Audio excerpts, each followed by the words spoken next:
I'm glad that you're to see you all here today, and I'm glad I get to be here. I'm for a lot of you, you're not sure who I am, but I am your other pastor. And normally I'm at the other campus, the Faith Westwood campus, and Pastor Craig's up here. Today is our day to swap. It's been about 3 months since we did that, so I'm glad to be with you this morning. And I want you to know that, there are times when I'm gone, there are times when Greg is gone, and there might be times when you have a need in your life where, the pastor just needs to be there. Maybe a death in your family, something on that order. And I may be the one called on. I want you to know that I consider myself your pastor as well. And I hope that you would feel the same toward me. This morning, I have got something for you. And I'm gonna toss a few of these out. I hope that I have some people who will catch. So can we turn my volume down just a tad? Am I a little hot? Okay. Not in that way. Never mind. Okay. All right, we got a catch here, Ollie. We got one, and we got one over here. Yeah, all right. And any more? Let's see, what have I got here? A bit I advertised chocolate fudge. I don't think I can get it all the way back there. All right, we'll see if we can get one from him, and one over here. All right. Yeah. Here we go. Oh, yeah. Okay, here we go. Do you have instant pudding? Instant pudding. And isn't it great to have instant pudding? Not the kind that you have to cook and keep stirring for a long time, and you have to put it in the refrigerator for 3 hours. That takes a long time to make pudding. This, I want you to just feel free to enjoy it all during the service. It's instant pudding, right? Of course, that means, you have to have milk, and you have to have a measuring bowl, and then you have a measuring cup, and then a bowl, and a wire whisk, so you can stir it for a minute, and then you have to let it sit for about 5 minutes. That's going to take you that's not instant. That's going to take you at least 7 minutes by the time you do all those things, and then you have to clean up. Imagine that wire whisk. All those individual wires have to be cleaned. That's going to take forever, and then you've got the mixing bowl and the measuring cup. You're 15 to 20 minutes into this. And so, why does instant pudding take so long? That's what I wonder. I did this last week. You can Google instant pudding. You can have 750,000 responses in 0.23 seconds. You don't even with Google, you don't have to hit enter anymore. I just learned that this week. So I got, okay, that's not instant pudding. I've got instant pudding here. Yeah, see these? This is instant pudding. So now I've got to get some more volunteers. All right, we've got one here. Uh-oh, I hit your dad. Hey, can somebody clean up that mess for us here? Okay, we got another one here. And another one. We got some more. Yes. Here we go. Behind you. Yeah, all right. And I've got a few more. I'm going to start throwing them randomly if I don't get some people raising their hands. Yeah. Oh, yeah, that was a bad throw. That was my bad. Okay, one over here. Okay. Well, that's all right. We need more here. Well, we got a couple more. All right. There we go. All right, good. Okay. Now, that is instant pudding, so just jump right in. Enjoy that pudding. Right now, that's good. You don't have a spoon, do you? That's going to be a problem. Unless, we have some person lapping it up. But I was saying, unless you could embarrass yourself if you're a pretty brave person. But I was thinking, okay, that's not really instant if you have to have a spoon. So I thought, okay, what else can we get? Now here's what we need, right? So these won't hurt anybody, so I'm just going to start throwing them randomly here. And, okay, watch out, heads up. You got to keep your eyes going here. And we'll see what we got. Todd, don't let your little kid get hit there. Yeah, thank you. All right. Dean, this one's for you, behind you. All right, there we go. Okay, actually, those are yogurt. I couldn't find pudding and squeeze anymore, but it's pretty close. But it is instant. All you have to do is rip and squeeze, and you're into it. Instant. That's what we want, and instant is what we get. We live in a world where waiting is death, right? Waiting is death. Boredom takes about 4 seconds. For some of you, didn't last half that long, I know. And we're just programmed to expect everything instantly. I don't know how many times in a church meeting someone has said to me, okay, let's get started with a quick prayer. Pastor Steve, would you lead us? Now, so far I've been nice about it. So far I haven't been rude. But I want you to know, I don't believe in quick prayers. I'm okay with short prayers. But when we talk about quick prayers, I think we got this mind that, well, we're just going to get through this little prayer thing as quickly as we can and kind of get our little God thing out of the way so we can start the real business of the meeting. I remember Pastor John Ortberg, I was attending a conference that he was speaking at, and he told about a time when he called up a friend of his and asked for some spiritual guidance. And Ortberg began to describe the pace of the ministry that he was in. And he said, the church where I serve, things move along at a pretty fast clip. And then he also told about the rhythms of their family life. And he said, we're in the van driving, soccer league, piano lesson, school orientation night years. And then Ortberg also began to describe to him the current condition of his heart. And so Ortberg asked him, so what do I need to do to be spiritually healthy? There was a phone call. And there was a long pause.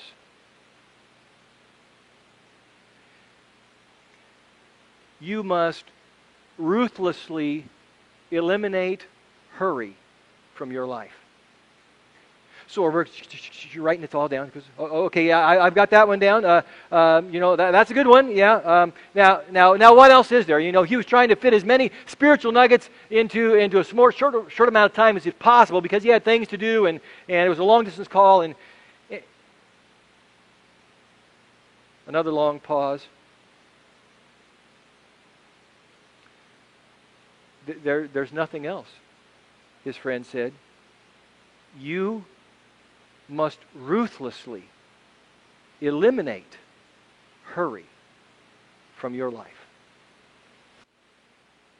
Now today, we're talking about bringing wisdom to our finances. And so far I haven't said anything about finances. But our desire to have everything instantly, to have everything in a hurry, is killing us, both spiritually and financially.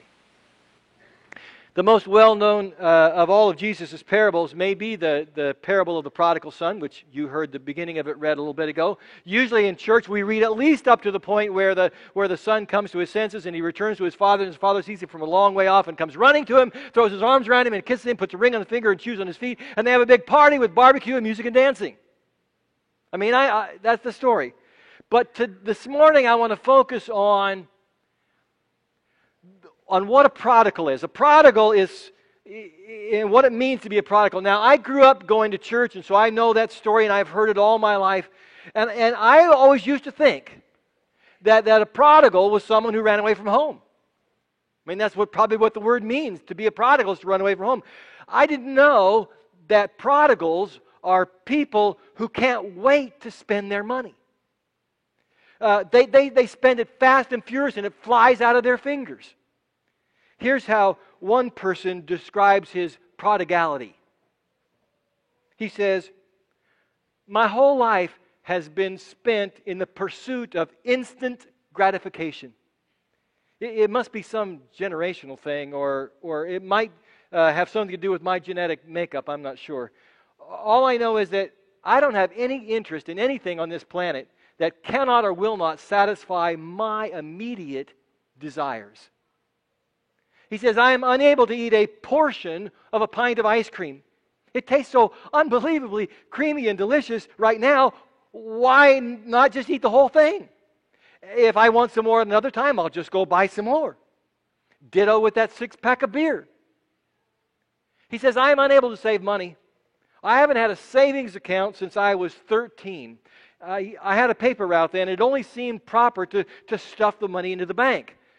The problem with that was that I never saw the whole pile of money that I had accrued. All I could ever see was some penciled-in entry in my passbook. And that seemed a bit arbitrary to me. I mean, I could put in a 14-digit figure into that little blue book if I wanted. That didn't mean I really had the money, right? So I withdrew all that money one afternoon and blew every cent of it on a boombox and about 10 pounds of candy. He says, tracing back to that moment, I realized that's when I started living paycheck to paycheck. He says once a normal person gets a couple $1,000s ahead of the game, they start thinking about investments, houses, stocks, vacation, retirement, whatever. I get a couple grand ahead and I quit my job. Toss all my belongings into my car and take off for 3 months. So long, suckers, I yell on my way out of town. 3 months later, I'm standing on my parents' porch with a long, sad look and a long, sad face and a look in my eyes of, well, I think I learned something this time. Well, that's a prodigal. To the extreme, but that's what a prodigal is. Jesus starts out this way, and it's a slightly different translation that was read earlier, but it says, there was a man who had 2 sons. The younger one said to his father, Father, give me my share of the estate. So he divided up his property between them. The younger son wanted it now. Normally you wait to get your inheritance until your father dies, but I need it now. That property, I mean, has been carried into family generations, and it should continue to be passed down, and it could provide for this young man for the rest of his life as God's gift to him. But that's not what happened. Jesus says not long after that, the younger son got together all he had and set off for a distant country. And there he squandered his wealth. Wild living. See, the first thing that he did when his father signed over the papers was to cash out. Just sell it, get rid of it, take the money. And of course, he was probably in a hurry, so I imagine he didn't even get a good, fair price for it. But just having the money, that just felt great.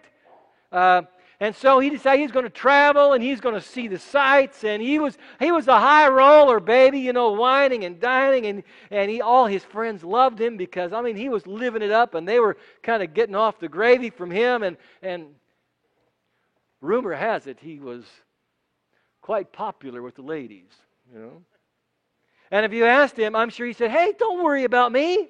Life is good. I got it all figured out.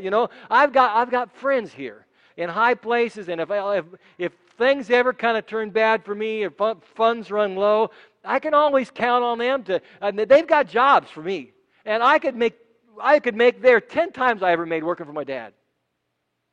What he didn't count on was the economy tanking, food prices soaring, and all those jobs that he thought that he could count on, they dried up too.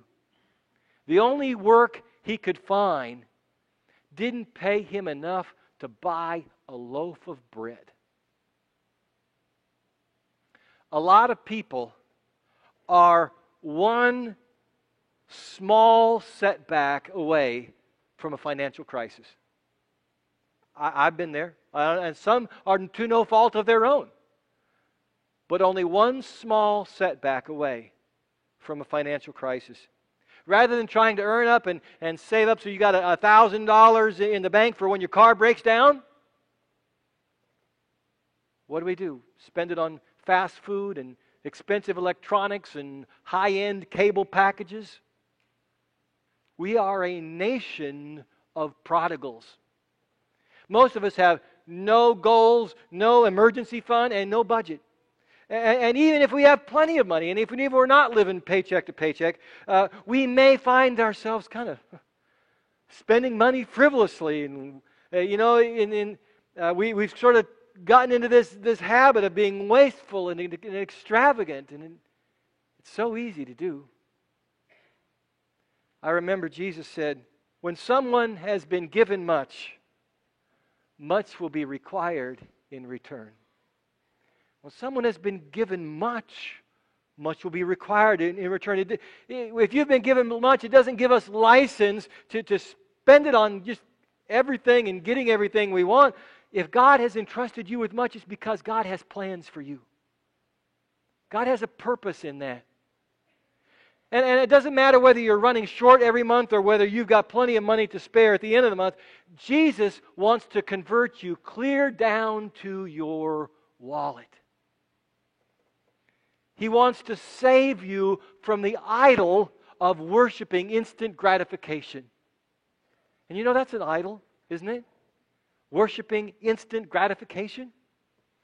Back in the days of the Crusades, centuries ago, some of the soldiers were baptized in the Christian faith. They would maybe take them to the river or whatever, and they would baptize them. But some of these soldiers would hold their right arms out of the water. They wouldn't allow their right arms to be... Have you heard this story? They wouldn't allow their right arms to be baptized, because that's the hand that they used to carry their sword. And they believed that by leaving their right arms unbaptized, it would allow them to kill freely. Their right hands were not converted. And what do we hold in our right hand? My debit card. Or you might be left-handed with your credit card. You might be ambidextrous. Both hands. John Wesley was the founder of Methodism back in the 1700s, and he knew how prodigal spending can ruin people. It can cause so many heartaches. Can ruin people, not just financially, but spiritually, relationally, family-wise. And so he told them this. He had this advice. He said, make all you can, save all you can, give all you can. And that's the way John Wesley lived. He lived a very moderate life, by our standards, even austere life. And of course, how you balance those three things out, you and God have to figure that out, right? You've got to be praying about it and seeking God's will. Make all you can, save all you can, give all you can. So this morning I'm going to end the message with three kind of practical suggestions for doing that, for bringing some wisdom to our finances. First is kind of an ordinary kind of thing. It's just simply this: live by a budget. I like what Dave Ramsey says. He says a budget is simply telling your money what to do instead of wondering where it went. That makes pretty good sense, doesn't it? It's simply telling your money what to do instead of wondering where it went. It's no wonder that 77% of us live paycheck to paycheck. I mean, we think it's normal. I guess by the standards of it's 77%, I guess you would consider it normal. And a budget isn't something that you can draft just once a year and say, okay, you can kind of coast for the rest of the year. A budget has to be tweaked. If it's really a budget, it has to be tweaked every month. And, for Trish and me, we break our budget down into half months. And so we get ours tweaked twice a month. And for us, our personalities are such that we're not highly structured people, highly organized or disciplined. And we like being spontaneous, and we enjoy being impulsive once in a while. And I have to tell you, through the years, we have failed so many budgets, especially in the early years. And then there were conversations we had to have about this, and then we'd try again. We had to dig out from the problems we created for ourselves. But we kept coming back to it. We kept trying to find a way to make it work. And we knew we'd have to come up with a system that wouldn't require all kinds of meticulous monitoring and detailed recording. I mean, that just wouldn't work for us. It would have to be like budgeting for dummies if it was going to work for us. So long before Dave Ramsey, we started using cash envelopes, and we still do for a lot of things. Twice a month, for example, we pull out money for groceries, and we put it in an envelope, and write on the front of it, groceries. Pretty high tech, right? Huh? And at the end of the half a month, the half month is sort of getting toward the end. We kind of look in the envelope. We kind of need a few things, but it doesn't seem like it's going to be a good day to go get a full shopping cart. Let's just pick up a few things that we need to tide us over until next half of the month. And the same is true for money for going out to eat or for entertainment. Trish gets an envelope of cash and I get an envelope of cash. And so sometimes she takes me out and sometimes I take her out. And sometimes we say, okay, it's your time, it's your turn. And it's my turn. And sometimes once in a while we share it. I remember when our son was in 6th grade. It was back in a time when athletic shoes were really a huge deal for boys that age, kind of a macho status thing, I think. And it seemed like he was wanting a new pair of $100 shoes every few months. I'm like, well, Dad, this has got a little thing on it now, you know? And so he would beg and he would complain, and it was just wearing us out. And so finally, we decided that we were going to give him a clothing allowance every month. Okay? And he could spend it on whatever he wanted. He didn't have to spend it on clothes if he didn't want to. And we knew we were taking a risk with that. But based on what we knew about him, we decided that we could take that risk, because even if he did mess up and he blew it, we figured he would learn from it. And we wouldn't have to complain and tell him he did the wrong thing. He would learn from it himself. So we started giving him a clothing allowance every month. Overnight, he became a bargain shopper. It was miraculous, you know. He became thrifty with his money, and most importantly, he no longer saw the need to replace his athletic shoes every 3 or 4 months. Actually, the most important thing was that it eliminated almost all of our conflict over that issue. It was huge. Now, sometimes Trish and I would bend the rules a little bit, and maybe we'd get him like a winter coat and above his clothing allowance, because we figured, he's still pretty young. He was going to have a hard time saving and preparing that way. But pretty much, it was his responsibility. Now, sometimes he complained that we didn't give him enough, and we said, well, that's all we can do. And so he got a paper route. He started earning some money, which in that little town we could, you kids could still do paper routes in that time. And the experiment worked so well that we started giving clothing allowances to all of us in the family. Trish got one, I got one, and our daughter got one. Now, she was a little too young to actually hang on to the envelope herself. So we hung on to the envelope for her. We told her she did have to buy it, spend it on clothes, but she made the decisions. She made her own. She was like 3rd grade, making her own decisions. And then when she got to be a little older and ready, then we gave her the same freedom that her brother had. So, start living by a budget. And if you haven't taken our Financial Peace University class yet, there's one going on right now, so you can sign up for the next one happening in the fall. Take it. You'll love it. Budget. You'll learn how to budget so that you can save all you can and give all you can. And that means that you are going to learn to live on less than you make. Now, isn't that a radical thought? I mean, most people in the world are trying to live on more than they make. But this is a discipline of learning to live on less than you make. Okay, live by budget. Next, ask yourself, when I spend impulsively, what's really going on? What's my underlying motivation? And of course, I would say this isn't something that you can, just figure out overnight either. It's going to take a little time. Some of you might feel, boy, I could really use a counselor on that. Or some of you say, I think I just need to kind of sit down and talk through this with a good friend who's a good listener. Or some of you might want to just do some journaling about what's going on inside of you. And kind of gauging what's the real motive here. Maybe I spend impulsively because I'm insecure. And spending makes me feel important. You know what I have found? All of us are insecure. Did you know that? We all think that it's everybody else. We think it's just us. But we're all insecure. And the more aware we are of our insecurity, and the more that we try to gain our security and how much God loves us, the less those insecurities are going to start running our lives. Maybe I spend impulsively because I feel powerless in a lot of areas in my life, and spending gives me a sense of control, a sense of power. Maybe I spend impulsively because I'm unhappy. And instead of really facing my unhappiness and trying to kind of get in touch with what that's about, I use shopping as an escape. To something to lift my spirits. Maybe I spend impulsively because I'm afraid.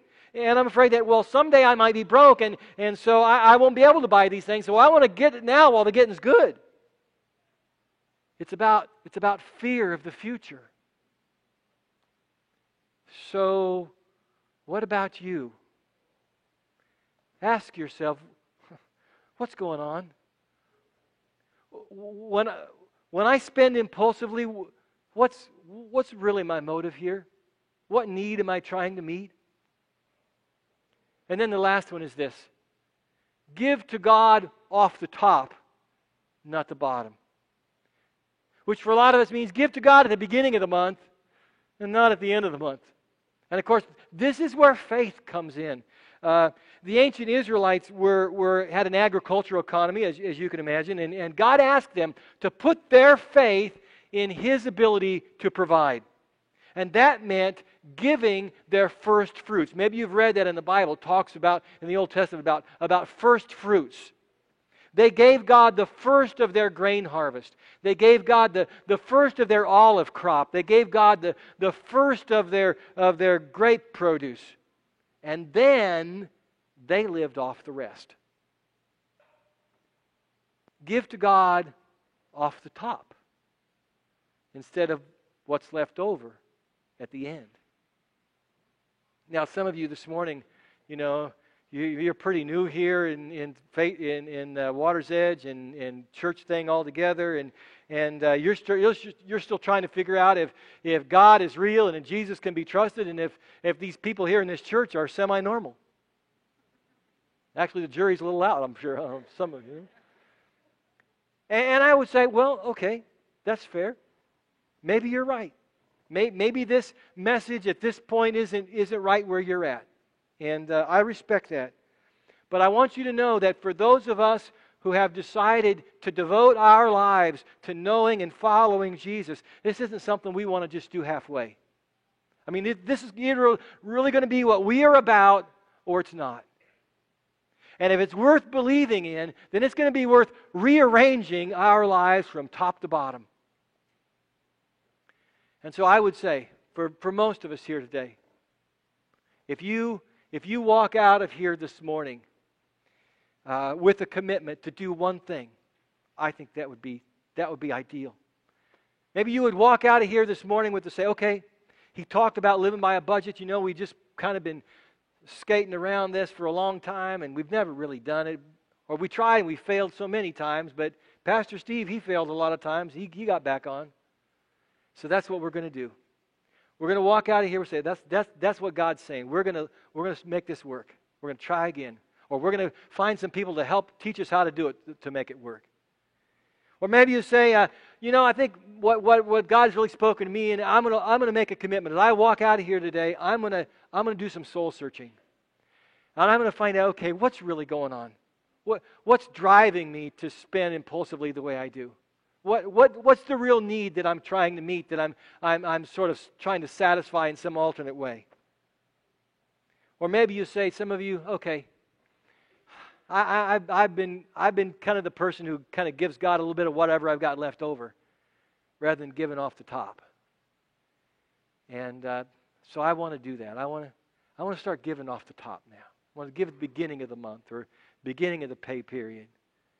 And really make it a step of faith in my life. When I walk out of here, that's what my decision. That's what God's calling me to do. And so I would say, if you walk out of here this morning and you say, okay, just one thing, just one of those three things, I'm going to commit myself to doing. That's good. That is great. And if you commit yourself to just one of those things, I believe you'll see God work in your life in a powerful way. And if many of us here in our church begin to do that, and to begin to practice one of those things, start with one. It's amazing what God's going to do here in this church.